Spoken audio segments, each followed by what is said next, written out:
Steph, tawagan mo si Mark. Sabihin mo sa kanya, iyak ako ng iyak. Na para bang tatalon ako sa building. Diyos ko, Dorcas, huwag ka tumalon. Huwag mo nga gayahin si Rebecca. Gaga, hindi ako tatalon. Drama ko lang yung para puntahan ako ni Mark. Sus, kala ko naman tatalon ka talaga. In fairness, okay ang scheme mo. Sige, ako bahala kay Mark.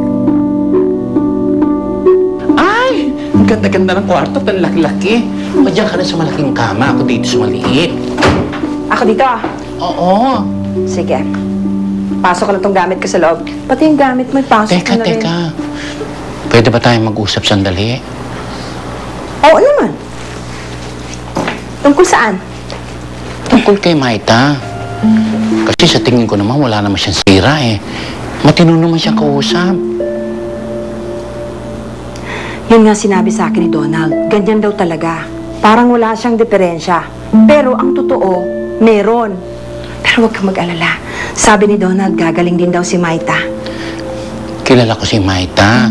Basta niniwala ko sa kanya.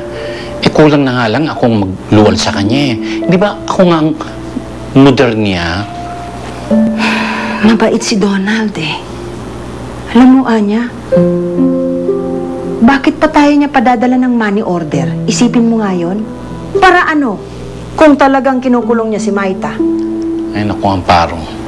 Nagbago na talaga pag-iisip mo simula nung malaman mong namatay na si Maita.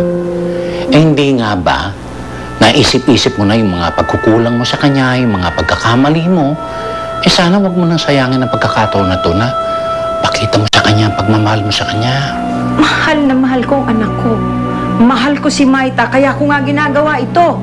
Eh, kung gayon, pakinggan mo siya. Mamaya dyan, to si Donald na may sira, hindi naman si Maita. Buo na pa siya ko. Ginagawa lang ito ni Donald para sa kapakanan ni Maita. Yung gamit mo, pasok mo na rin. Papasok yung gamit ko.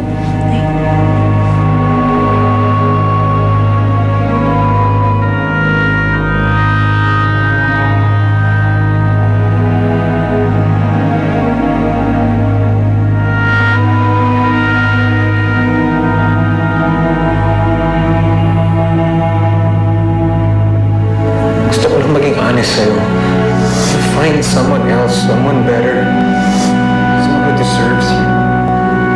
Pero hindi ako yan. We're just not meant to be. I'm really sorry, Dorcas. Hindi kita kayang pakasalan.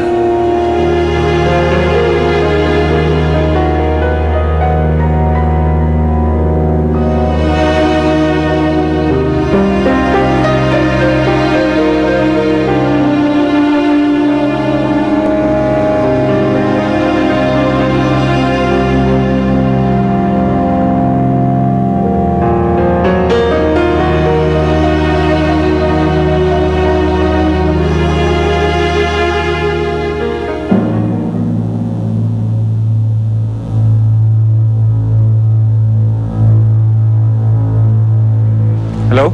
Dorcas? Mark? Gusto ko lang sana magpaalam sa'yo. At tandaan mo, mahal na mahal kita. Dorcas, anong ginagawa mo? Mark, ayoko nang nare-reject. Buong buhay ko rejected na ako. Ayoko na. Dorcas, wag. Dorcas, please, wag mong gawin. Hello? Hello, Dorcas? Hello, wag!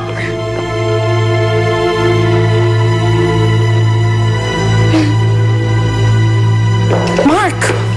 What's wrong? Bakit ka sumisigaw? Kinakaputan si Dorcas, ma.